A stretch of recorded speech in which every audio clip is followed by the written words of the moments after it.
wants to say hi, you guys. He's literally right here. Out of view. Hi, Charlie. He's handsome. You're handsome. All right, John, why don't you open it up? Okay. No, I just wanted to thank everybody involved with in this process, especially starting with the scouts, all the hard work that went into this. Starting at the end of last May or the middle of last May, and then everybody, with the IT departments and video and PR to a point. But no, I mean, seriously, it's been a huge project, and it's been outstanding. I think everybody did a great job. People did a really nice job of really focusing and communicating very well. And these are tough times for everybody right now. And I'm very proud that the National Football League was able to put this together, and that that all of us, scouts, coaches, owners, and the commissioner, everybody, we got through this and put it together for everybody, because I've been getting a lot of feedback that it was a lot of entertainment, and it was a lot of relief for people, and provided a lot of hope. So, yeah, Pete, did you want to add to that? Or I think it's worth mentioning about really the vision right from the top of that, Roger, because we've talked to Roger quite a bit during this process about how he's going to pull this off and how we're going to do it. And he really gave really sound leadership and strong leadership, and had a real vision that it would be could be a great event for the country under the circumstances, and everybody's looking for a little uplift right now. And hopefully that it served as that. It sure seemed like it. We didn't get to watch the broadcast as much, but just the effort by everybody to pull this off and to make it happen. It's pretty magical. This was a big challenge, and we've learned a lot. Probably evolved quite a bit more than you might think, in the way we'll do things in the future and all that. So, but all in all, I'm glad it was a good, successful event. We're really excited about what we've been able to do, and looking forward to sharing it with you. Tim Booth.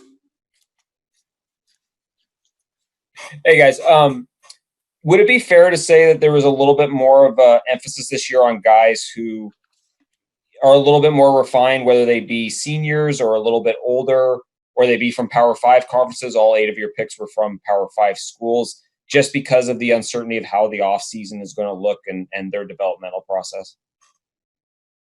Absolutely.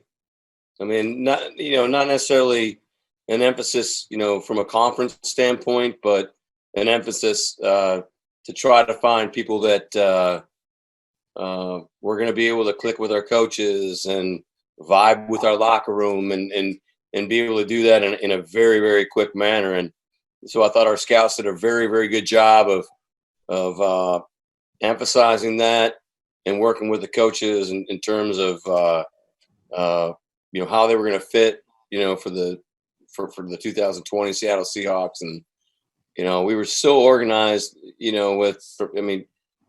I could go on with a ton of names, but Matt Berry and his staff, they did Kirk Parrish, those guys, Trent Kirshner, Fit, Nolan Teasley on the pro side. Those guys just, flat out nailed it. Now you got to understand, this is like, this is like when you come on you hear a doctor, right? And he's like, he never really says like, surgery was all right. Okay. So, but we feel great. We feel like we did a great job, and I'm just super proud and thankful, and, feel blessed to be working with everybody that I do, and Pete was right there keeping things going. And I didn't feel like I wasn't with him at all. He wasn't necessarily sitting almost on my lap like he does in the draft room, but it was really close. It was right there. Does it feel overall like it's a little bit of it's always a development with rookies, but a little bit of a less of a development type of class with these guys, just because of the experience that they've had already? Well, I think, yes, but, going back in at the end with, with Sullivan was a project that we were willing to take on. Everybody had a very strong feeling for him, and he had a really great Senior Bowl, playing tight end the whole time, and he's played outside, he's played inside. Obviously, you guys know, I'm sure by now, that he has an incredible story. So, and we had a lot of buy-in from a lot of people, and we quite frankly had a hard time deciding between Swain and Sullivan, and we just stuck with our board and ended up getting back in and getting Sullivan.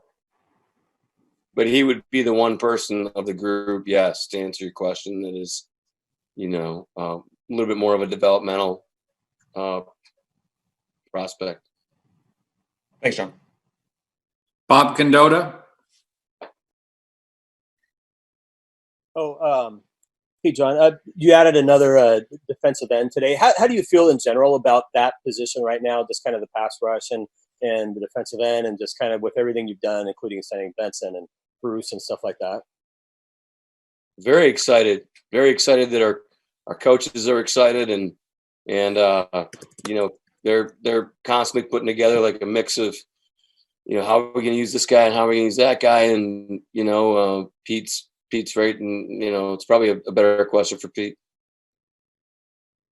Yeah, I think we really did look at the issue of we weren't happy with the production of our pressure that we put on last year, and so we went after it. And I think every move that we've made has really addressed that, and I think we have the depth that can really help us keep guys fast and fresh and get a really good rotation going. Hopefully the training guys will really fit in and do a job, as well as Jordan Brooks is going to help us too in his ability to pressure. So we've addressed an issue, and now we got to make it come to life. It doesn't mean anything what you try. How does it work? But we have really clear intentions, and everybody was really excited about it. Really started with getting Jordan, but then coming back and getting Darryl, a guy that we could have easily taken with our first pick if we had the opportunity. That worked out great. And I really fired up that we were able to get Alton where we got him.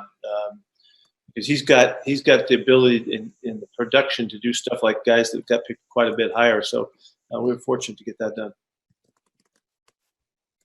Greg Bell. Oh, Pete. I didn't say anything. No, I said, Greg Bell's up. It's like the sun coming up. Thank you. In Seattle. Pete, you've got now two rookie defensive ends. You've got Benson Mayo at 29. You got Bruce Irvin's going to be 33. Do you have enough in that middle? Not an experienced guy whom you may be able to put in every down rather than a rookie or a veteran, extreme veteran? Well, what happens in the third down situations when we move guys around some, you'll see Rasheem and LJ will work inside along with Jay Reed. So we think we have a nice mix in that regard. Those guys are developing pass rushers, and they're learning their way, and both have a lot of ability and a lot of upside to them. So we can have some real fresh legs coming in with rotation. We have enough depth right now to move it around. But you have to look at the guys that play the 5 technique for us, the defensive ends. They are also considered inside rushers for us. So we'll have at least 4 guys to move in and out of there to keep a rotation going. We'll see how we do. It's important that Jay Reed comes back to the kind of production he had a couple years ago. If he can have any kind of production close to that with what we're doing outside, it's going to be a nice mix, and we should be really better than we've been. And we're real positive about that. That doesn't mean we're done working either. John's going to keep going and keep digging around, see if there's a guy that might spark us in there as we always do. So, but pretty fired up about it. Really, we're really pleased with what we've done. And John, the Clowney situation, is it holding you up from doing anything else free agent veteran wise at pass rush? No. Can I ask both of you, when you hear a story like Stefan's, when you're sitting there, you probably knew the gist of it from scouting him, but you didn't know the intricacies, and I'm assuming how open he was with you, even more so than he was with us. I guess it's just from a human level, what was your reaction to that? And was it kind of a guy like, man, we really ought to give this guy an opportunity if we at all can? Well, he was very open with us at the Senior Bowl. He was very open with Coach McPherson, our tight ends coach, at the combine. You know, I think Pete told him at the combine that he was going to make him a Seahawk, and no, he's you know, when you hear these stories, it definitely affects you. And look, he's one of those guys you just wouldn't bet against. Pete obviously has a great relationship with Coach Ogeron and Matt Berry and Scott Fitter and obviously Aaron Heinlein, who's responsible for that school, all had very strong conviction for the person. And how do you project that, and what does that look like? And we'll figure that out as we go. Yeah, I got connected through Coach O, as we talked about his guys, and then this story, and he lit up about this kid. And so I had a special eye on him throughout the time, and was hoping that we would figure out a way. We couldn't have waited a whole lot longer to pull it off, but fortunately, John made a great move late and gave us a chance to get him in the program. But he's going to be he was so excited and so pumped up about it, just like Eddie had said he would be. And Ed told me he's going to be one of my favorite guys. And so all of that added into this. He's a marvelous talent. And so we'll see if we can find a good way to make it come to life and come to the front. It surely is going to be on us, because he's going to do his part. He has got so much energy for it, such a great motive. It's a really good guy to bring in the program. And sorry, one more. How do you feel about your backup quarterback situation? Do you want that to be experience or a project? I'm working. How many does he get? I'm getting ready, Greg. You never know. You know, I might have to put me in. But at least we know we got a backup to our backup if we need it. What's that, John? I said, how many does he get? That's my own. Done. Thank you. John Boyle.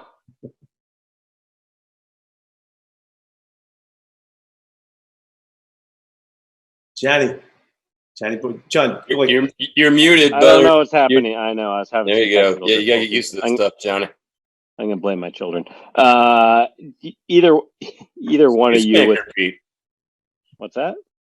That's a rule violation of Pete's. You're making excuses. Violation. Yeah, you're right. My bad. For either of you with Colby, just obviously he's a big guy at tight end. Just what do you see out of his game? How's he fit in? Pretty cool. At the combine, Coach Shaw came in and said hi to Pete and I, and was bragging about him, you know, and loves him, and you know, he's a huge target. He's got great hands. You know, they didn't have plans to play him right away, but he was just too good. And yeah, big people like that running right down the middle of the field, and he's going to be he's a smart, tough, reliable guy, great guy. Just off the charts from a character standpoint.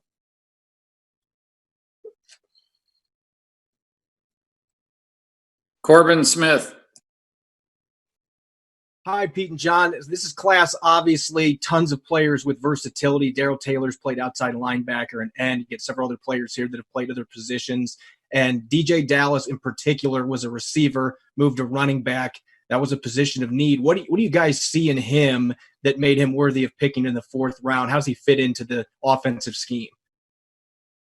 I would say upside, Pete. You know, he's a high school quarterback, went there as a receiver, you know, split time with Travis. So, Pete, don't you? I mean, what would you say? Versatility brings. Our guys are really excited about special teams. He's a guy with a really big attitude and personality about it, and try hard and effort and all of that.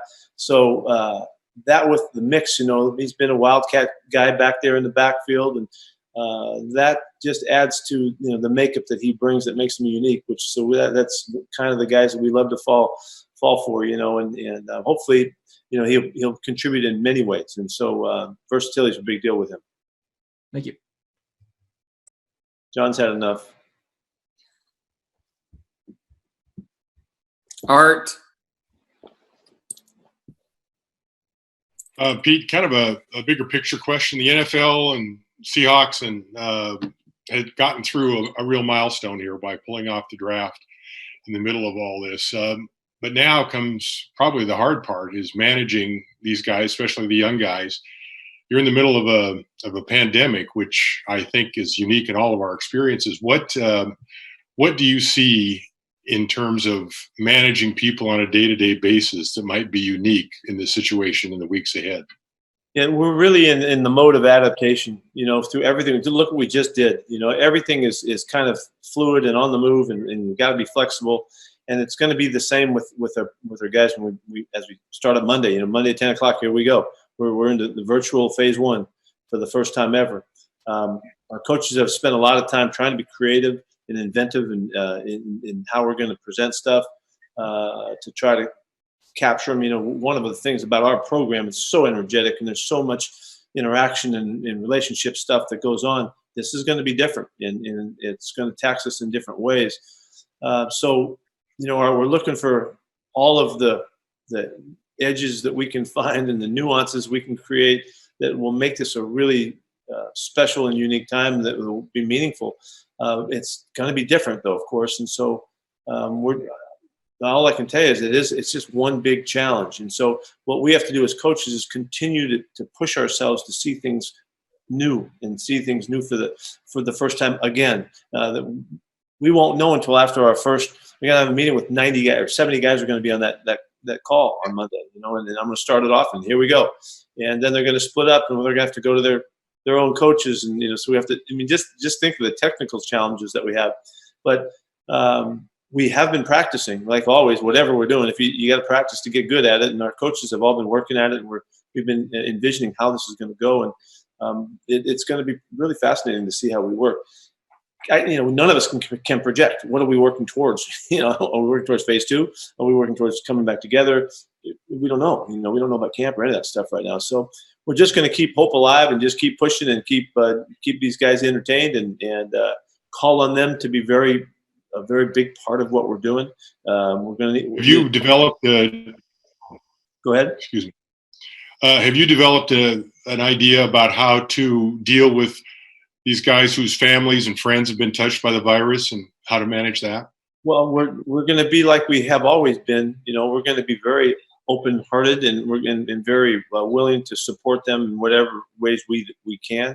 Give them the time that they need. If they have their interests and concerns, and all that, we're pretty good about working with everybody, and it's because we care so much, and so that helps us. We know what we're doing and how we're going to do that, in a sense. And we're in an adaptation mode the whole time, so it's really challenging, and I can't really tell you what's going to happen. We're just going to go for it and cut it loose and see where it goes, and then adjust from there. Thanks. Curtis. Hey guys, with Alton Robinson, did his working out here a little bit locally with Bobby, KJ, Cliff Averill and stuff, did that help you guys at all on getting an evaluation of him? No. No. I would say no to that. But it's good that that he's been around and he's getting familiar with our guys and all that. That's great. He's very determined to be part of something that, unique and special, and I'm really excited about bringing him in. He just happened to.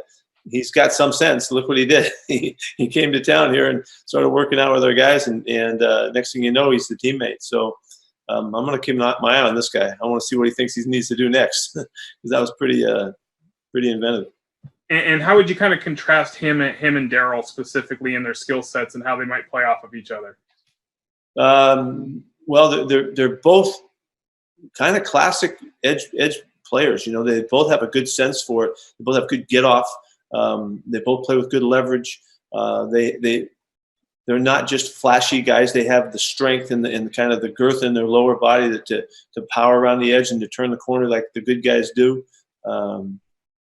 They're both real coordinated. They look skillful and they have technique that's going to carry over on our level that really clearly, and then we'll add some tricks and all that. So they really fit the bill, and they look like got one guy on one end, one guy on the other end. You could be pretty good over the long haul. It's pretty darn exciting. So, but it does get down to Curtis, we got to see the great pass rushers have a knack. They have a knack for knowing when to and how to get it done. And we'll find that out as we go through it. They both look very productive. I think Alton was involved in 18, 19 sacks in the last couple of years as a junior college transfer. Big production, and Darrell has been real productive too in the same kind of numbers. So if you look at all the four guys that we've added that rush the passer, I think they're all about 8, 9 sacks apiece. So you put them all together, that'd be great.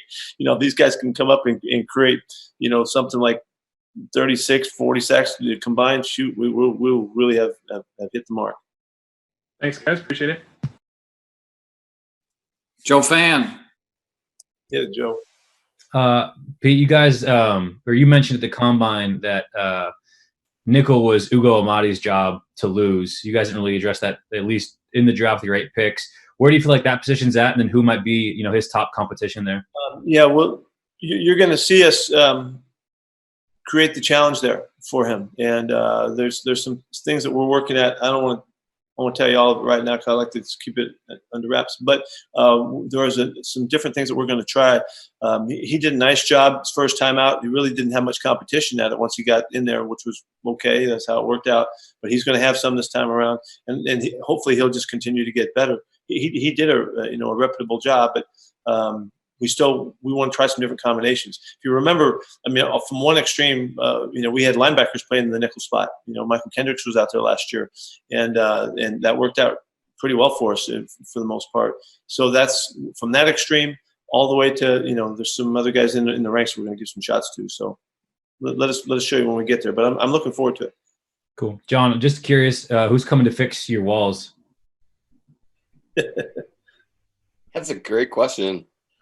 It went from I had a couple ripped up walls to like, oh, hey, they knocked all these walls down, No, just to add to Pete too, we did. I don't know if you guys saw, we did reacquire Lyndon Stevens, who was with us last year as well. Yeah. He did play nickel for us last camp a little bit. Sorry, John. One more. Peter Schrager shared on what was it Thursday morning that you had a pretty epic first round draft night outfit. I don't remember seeing on the call afterwards. Was there something that we missed that you? It was just a Christmas gift that we gave the guys, just a gas station shirt with their Seahawks logo on it and our names. Nice. Yeah, so I guess you missed it, Joe. My bad. I'll report back. I don't remember if I still had it on. Sorry, I don't remember. Good job, Joe. Masvita. Yeah, thanks. I just wonder if you could go over Freddie Swain and what you saw in him and the attributes that are there. First and foremost, he's a really, really tough-minded individual, tons of grit, very instinctive. Has played outside, played inside. He's a very good punt returner. I would say, from a special team standpoint, he's going to be a guy that's going to be he's going to be in the mix right away. He's just got a great attitude about him. Aaron Heinlein and Alonzo Highsmith and Matt Berry, the guys that went into the school, really liked the person when they left. When they left the school, they were extremely fired up about him. He's got some swag about him. He's a smart football player. He's a competitor. He's going to be a fun guy to watch. We're very excited. He's one of those guys that studies his tail off. And so, as I told you before, or as we talked about last night, it's been important for us to try to acquire players that seem to be a little bit ahead of the curve from a learning standpoint in this current environment that we're in. And one more, just on the leadership of the veterans that are there now, Russell and Bobby, reaching out to these guys and given everything that's going on. I mean, that's got to be a heck of a clearing for a young man to get that call and, from a brotherhood perspective, right from the get-go. Yeah, our guys are pretty good about that, and it's because they care. They know the guys coming in have a chance to really help us, and so they're just competing. They're competing to connect with them right away, make them feel right, and get them off to a good start. Now, I was thinking about Stephon sitting there, and all of a sudden Russell's going to text in to him or call him, and think what a thrill that is, and it's just it's a big memorable opportunity, and our guys are looking for that chance to go ahead and make an impression on these guys. Brady. You guys talk about wanting smart, tough, reliable football players, and in a year like this, which of the guys that you drafted did the smart really stand out and maybe bump them up in your eyes? I think this is a great question, Brady. I would never want to kind of grade or compare or rank people's intelligence levels. So Sure. we're pleased with the whole group. Yeah. Follow up with which of the guys that you drafted were you most surprised to be able to get where you got that? I know, Pete, you said you were fired up to get Alton in the 5th round. Was that the guy you were most surprised by, that he fell to the spot that you got him at? Yeah, but I'll go back up to getting Daryl. That was a big deal because we thought maybe we had missed our chance, and in the sense that, and we really wanted to get him on, in the rush group, and so when we were able to, hang through it and get him, that was a big pick for us. I mean, as we go down the list, every guy had kind of had something special to him. But then again, I was really surprised at Alton was still there because he could be a big help for our football team. Yeah, I would say Damian Lewis too. Yeah, for sure. Matt. Hey guys, you mentioned how you picked up 4 defensive ends. You also have LJ. You have Rasheem Green. Sounds like you're pretty optimistic about the about the pass rushing talent. But I'm just curious. John, you mentioned before how the Clowney door isn't closed yet. With these additions, can we read anything more into it? Whether he might still come back here? What you guys interested in him is? Well, we don't shut the door on anything, really. I mean, it's we basically with Clowney, let's put it out there. He did a great job for us. He's been, he was amazing this past year. We were in negotiations with his agent for a long time, and at some point you need to move on and keep conducting business. And it's not Jadeveon's fault. It's nobody's fault, but you have to keep moving, man. Or you're gonna get beat. Yeah, just staying in touch with him. He's kind of patient with the time frames that are out there and all that, but he knows that the Seahawks is a place that he had some success and that he had a really good time and he contributed to our club and all that. So it's pretty good feeling for him being out there still. So. Johnny will take care of it, and if there's an opportunity that makes sense, then we'll dive back in and pursue it. Thank you. Art. Peter, are you planning to roll out a 5 tight end offense formation this year, or are you going to stick with 4? We're loading up. You may be the next guy too. You're going to have to play that spot too, Art. We're really excited, but always, you're going to hear me every time go right back to the competition. It can't be better than this one. The guys are different too. We have unique players, and Greg is going to be such a good leader in this group. He's been such a dynamic football player. I would really hope that everybody's going to be better because he's in this group. He is so versatile and can do so much, and he understands the game with such great depth. So he'll take a lead on that. I know that. Just take Will Dissly. Will's going to learn a ton from Greg, and Will has been a very exciting player when he's been available to us. So we'll see how he goes. The whole group. So there's between Colby and Stefan here, what we just did, you got 2 totally different guys. They're just different style players, and again, we always like that. So let's just let the games begin, see what happens, and see how it goes, and really make it a great spot for us. Remember that we had great play from Jake last year, in a versatile role. And as we went through the season, we learned more and more about Jake.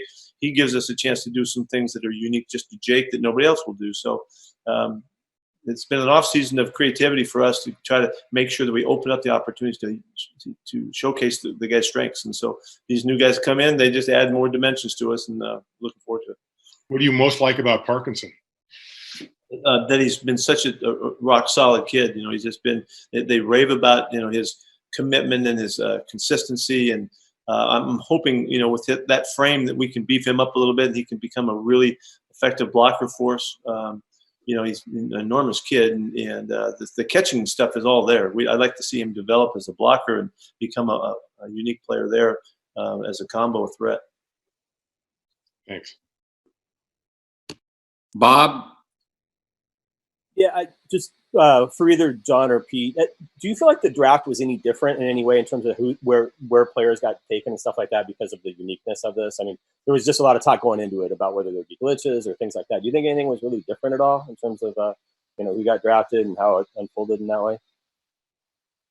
Well, I think the inability to have the 30 visits and medical information on non-combine players, not being able to have verified heights, weights, and speeds was definitely something that affected a lot of teams. I think usually you get to like the second or third. I'd say really like the third round, and that's where the majority of what we call upsets starts happening, where players start going a little higher than we personally viewed them or our team viewed them.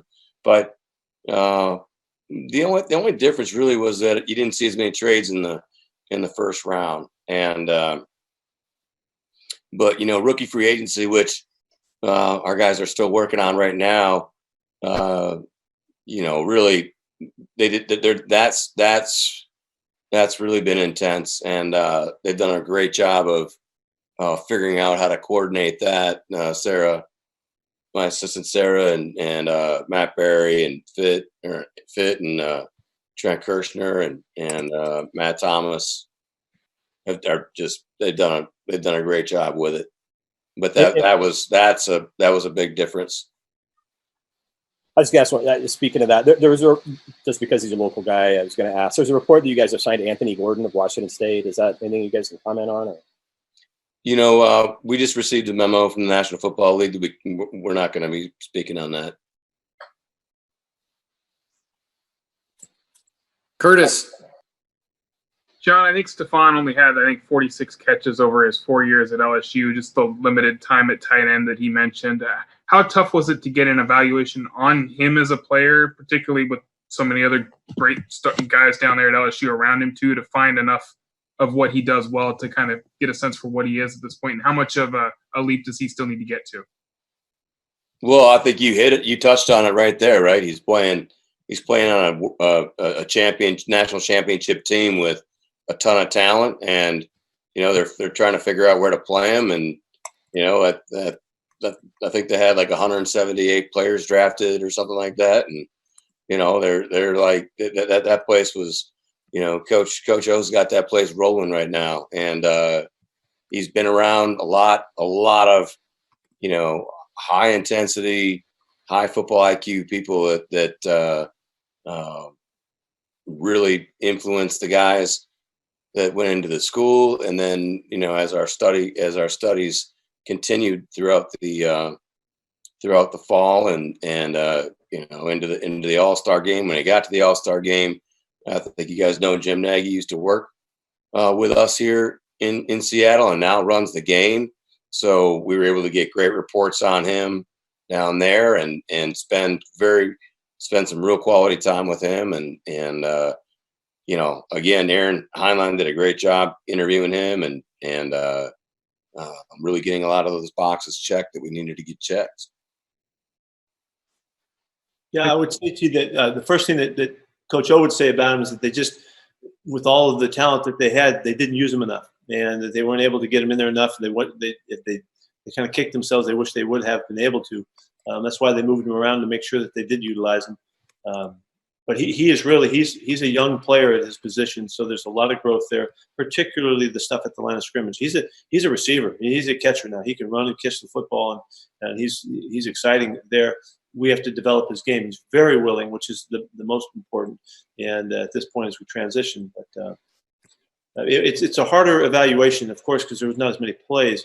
but you can see the talent. That was, that's what we were excited about. We're real thrilled to be able to get him so late. Pete, can you see him as like an X, or is he more like that bigger slot receiver, flex tight end sort of guy? He definitely has the ability as a tight end to be split out. He will have no problem. That transition he's way ahead of the curve for most guys. So that's a strength of what he brings. His release ability as well, getting off the line of scrimmage is going to be. He should be really good at that in short time. And then he has such a big, diverse route tree that you can go to with the kid. So. Obviously you're going to see him in the receiving tight end type of role as we develop him, but we'll want to balance that out as much as we can, as soon as we can, and we'll go at it. So the guy was really this is one of my favorites because this is a guy that you look at him, you have to really project at what he's going to be like, and we were willing to do that, and John was willing, and those guys were willing to look at this guy as a potential guy that we could create maybe a real kind of a role for. Thanks, guys. Tim? From what you guys were able to track, just curious what your impressions were of what the rest of the NFC West did during the draft. I'm sorry, can you repeat that? Yeah, just what the rest of the teams in your division did during the draft, just your impression of what those three opponents did. Well, that's a good try, Tim. No, we're not going to get into that. Like I said, after every draft, you always feel like there's so much hard work that goes into it. Again, it's like it feels like like a surgeon, right? When you say, hey, how did the operation go with such and such player? You never hear, it was all right, it was average. Everybody's very fired up right now. I'm sure every team in our division is very excited about their players, as are we. I was mentioning something that was different. I realized during the draft is not having as much availability to all of the information that surrounds us in the war room setup, where you have all of everything's listed and ranked, and you can watch kind of the draft come together. I didn't feel as comfortable without some of the things that we normally have. John had a little bit more elaborate setup than I did. And there's a lot. I like all the input I can get, and I didn't feel like I had as much as I would like. I don't feel as comfortable knowing even how they set up is like I would normally. So that'll take a little bit of homework on my part to catch up. Greg Bell.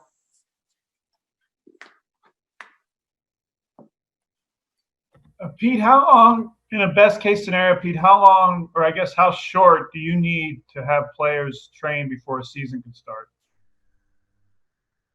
Well, that's a really good question, Greg, because that's going to be a very big issue. I know that our guys, they need 6 weeks of work really to get rolling. That's what the league has always allowed us. It's a couple weeks and then 4 games, and it takes almost a full 5 to 6 weeks in camp without an intense off season with competition and guys working against each other and all of that. I don't know. I mean, we're going to have to just figure it out, and we won't know until after we see the results of what happens. Maybe we'll start to see things happen early. I don't know, but there's a certain level of competition and stress you need to be under to get your body to adapt and be ready for the kind of level of play that the league demands. And so I don't know how that's going to go, but I do think it takes you 5 to 6 weeks anyway. And that's coming off weeks and weeks of an entire off season. It's one of my greatest fears in this whole format of the NFL. How it sets up is the 6 weeks that the players take off before we start camp. It's frightening for me to think that our guys go off on their own and we can't help them stay fit. As they prepare for this most rigorous of events going through a football season. And so I don't know. It's going to be. I'm hoping it's not. Hey, okay, let's get 2 weeks of work and then let's start playing NFL games. I hope it's not like that, because that's going to be really challenging on their bodies, and it'll be just almost impossible to figure that you could do it. So, but let me go back. Think about it this way. What usually happens is we go to camp for a couple of weeks and then we play a game and the guys play a quarter. They don't play a full football game. So we take all of that time to kind of lead them into it. So There'll be a lot of scientifics, a lot of analytics that'll help support that, but it's going to be a challenge to figure that out. Is it a foregone conclusion you're not having mini camps, OT, or anything before training camp, or we don't know that? Rookie mini camp has already been made. We're going to have it. It's going to be a virtual one, though. Mm-hmm. So that's kind of our first step. That's a couple weeks from now, and away we go. The off season begins Monday, and our guys are all they've got their format to work out, and we'll be starting the in classroom stuff with them, of course. But they've got a lot has to be done on their own. On the field, is it almost a foregone conclusion that players won't be on the field till training camp? No, we don't know that. The league's not really like John said, I think to you guys the other night, that they have really been close-lipped about that because I don't know that they know yet. And so they're just waiting to get through the draft, and then we'll kind of reestablish where we are. I would imagine the next couple of weeks we'll get a lot more information about that. But who knows? We don't know. Somebody said this is pandemic time, so we're in a whole new ballgame right here. So we gotta wait and see. Last question, John Boyle. I figured out mute this time, so I'm getting ahead of my last one. John, you mentioned Jim Nagy earlier, and we've heard Pete talking about Coach O. Just with the way things have been, no pro days, canceled visits. How important are these relationships you guys have built around the league, college football, with scouts, just to get every piece of information you can get? Well, like in any industry, really, I mean, relationship-based business, right? I mean, I think that's why Pete and I have a really cool mix. I mean, we didn't know each other before we came together and have completely different, trees or communication, systems that we've been around and people that we know. And it feels like a really great mix. And, I think that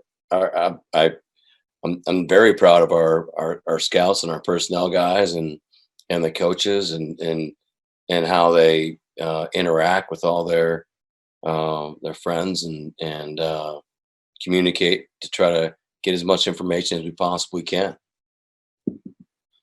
Hey, Johnny, the one thing about this is I think it's really fascinating to me is, and we've been recognizing it as we go through our Zoom staff meetings, is that there's an emotional connection that doesn't happen through Zoom. There's that whole life connection, all of those skills that we develop that are not available to us right now, and it feels different, and as much as like the draft, and here goes Roger making his call, and the crowd's not cheering, and and he's not hugging the kids up the same way. We're in a different mode of communicating right now, and it's different, unique. You can see it, and we need to figure it out and try to maximize it. Relationships, like you talk, they're so important to us, but it's relationships of a different nature. We're talking through Zoom and all that, so it's a fascinating time. We'll see where it takes us. All right, I think that's it. Mike Sean Dugar, thank you for showing us how many pairs of shoes you have. It looks like there's at least 20 pair right there. Right? So good luck with your move to New England. Thank you. I appreciate it. All right, I think that's it, everybody. Thank you so much. We appreciate you guys. Stay safe, okay? Thank you so much. Thank you. Thank you.